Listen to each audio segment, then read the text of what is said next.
हम लेके आए हैं बेसिक इंग्लिश, इंग्लिश की जड़ या शुरुआत। कैसे हम इंग्लिश की शुरुआत करते हैं। तो सबसे पहला बेसिक कॉन्सेप्ट होता है इंग्लिश का use of is am are, कि हमें इज का यूज कैसे करना है, आर का यूज कैसे करना है और एम का यूज कैसे करना है। तो यहाँ पर तीन वर्ड लिखे हैं, पहला है इज, दूसरा है एम, तीसरा है आर। इन तीनों के बारे में हम आपको डिटेल में बताएंगे कैसे इनका यूज करना होता है। पहला बेसिक सा वर्ड है इज। इज का यूज हम करते हैं सिंगुलर के लिए, एक वचन के लिए, एक वचन जिसे हम कहते हैं सिंगुलर।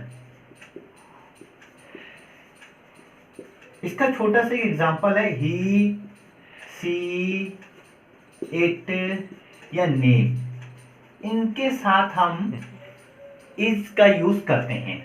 सेकंड वर्ड आता है आपका एम। एम का यूज हम ओनली केवल आई के साथ करते हैं।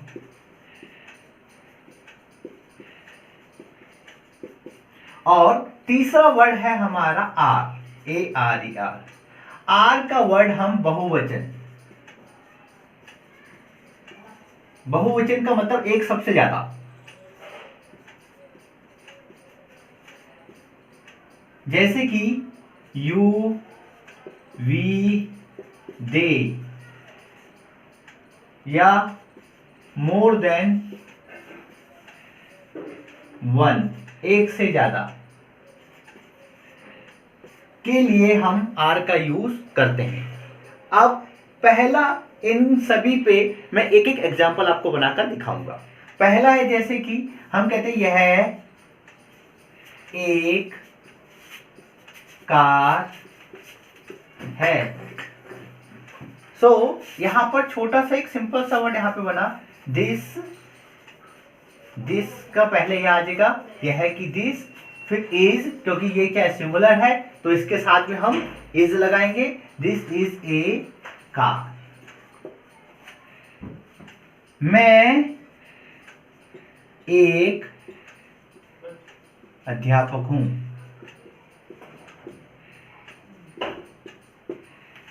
यहां पर पहला वर्ड है मैं का यूज करते हैं हम आई के साथ मैंने बताया था आपको एम का लगाते हैं। I am a teacher. वह एक लड़की है। तो सी इज ए गर्ल। अब दूसरा आता है यहां पे, हम आर का यूज कैसे करते हैं। वे विद्यार्थी हैं। सो दे आर स्टूडेंट। वे विद्यार्थी हैं, दे आर स्टूडेंट। तो जब हम एक शब्द से ज्यादा शब्द का प्रयोग करते हैं तो वहां पर हम आर का यूज करते हैं। और तुम एक माली हो, तो तुम के लिए यू आर ए गार्डनर। तो इस तरह से हमने पहले सिंपल टेंस, अफर्मेटिव टेंस के तौर पे इज एम आर का यूज करते हैं। और हर एक का तीन तीन या चार चार सेंटेंस बनाएंगे तो हम और जल्दी उसको सीख पाएंगे। तो सबसे पहले हमने बताया आपको use of is am are के अफर्मेटिव, अभी इसके नेगेटिव भी बताएंगे और इंटेरोगेटिव भी बताएंगे। जैसे कि मैंने आपको use of is am are के बारे में बताया है, वही इसी तरह मैं यहाँ पे इसके नेगेटिव सेंटेंस बता रहा हूँ कि कैसे हमें नेगेटिव सेंटेंस का यूज करना है। तो यहाँ पे सबसे पहले हम एक फॉर्मूला इसका रूल लिख लेंगे। तो subject plus is am are, is am are के बाद नॉट का यूज करते हैं। देन वर्ब आती है, वर्ब की फर्स्ट फॉर्म यहाँ पे यूज होगी। देन आपका यहाँ पे ऑब्जेक्ट आएगा। देन उसके बाद इस तरह से हम इसका फॉर्मूला यूज करते हैं। सबसे पहले क्या है, जैसे कि यह एक दुकान नहीं है।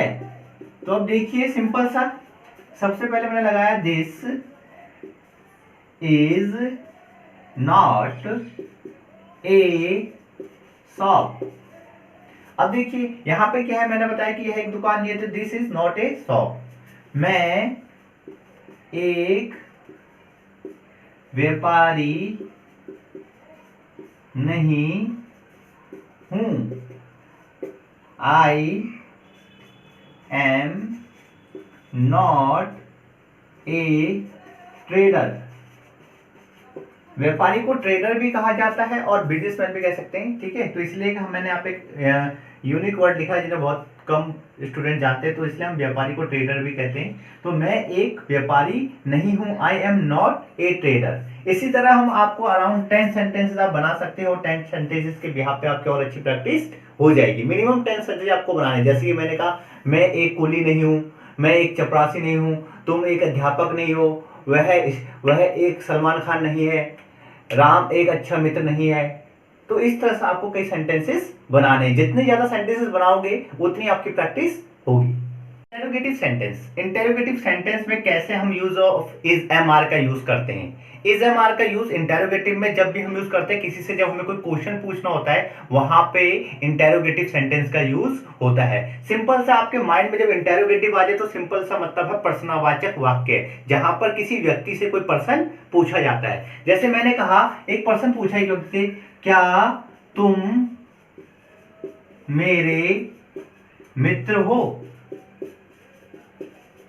तो यहां पे क्या के लिए कोई हमें पर्टिकुलर कोई भी ऐसा नहीं है कि हमें कोई मीनिंग लगाना है। क्या के स्थान पे जब शुरू में क्या आएगा, इंटरोगेटिव सेंटेंस आएगा, तो वहां पर आपको इज एम आर में से एक सेलेक्ट करना है। इज एम आर में से वही शब्द, आप उसी शब्द का यूज करें जो सब्जेक्ट के अकॉर्डिंग। अगर मान लो सब्जेक्ट में सिंगुलर है तो सिंगुलर वर्ड यूज करें, सब्जेक्ट में प्लूरल्स है तो प्लूरल्स वर्ड यूज करें, और सब्जेक्ट में अगर आई है तो एम का यूज करें। तो यहाँ पर यू जो है, यू आई थी, यहाँ पर हम यूज करेंगे तो यू के साथ आपको पता होना चाहिए क्या आता है, आर आता है। तो यू के साथ क्या आता है, आर, इसलिए पहले आप यूज करेंगे आर का। तो आर यू माई फ्रेंड, और लास्ट में क्वेश्चन मार्क जरूर लगाएं। अगर जब तक आप क्वेश्चन मार्क नहीं लगाएगा, क्वेश्चन मार्क नहीं लगाएंगे तो आपका क्वेश्चन गलत हो जाएगा, आपका सेंटेंस गलत हो जाएगा। इसलिए लास्ट में क्वेश्चन मार्क लगाना बिल्कुल भी ना भूले। तो क्या तुम मेरे मित्र हो, अगर हमने किसी से पूछा क्या तुम मेरे मित्र हो, तो इंग्लिश में हम कह सकते हो उससे आर यू माई फ्रेंड। क्या तुम मेरे चाचा हो, आर यू माई अंकल। क्या तुम मेरे भाई हो, आर यू माई ब्रदर। तो इस तरह से हम कई सेंटेंस बना सकते हैं। क्या तुम मेरे पड़ोसी हो, आर यू माई नेबर। तो इस तरह से हम कई सारे सेंटेंस उससे पूछ सकते हो, कई सारे सेंटेंस का यूज कर सकते हैं।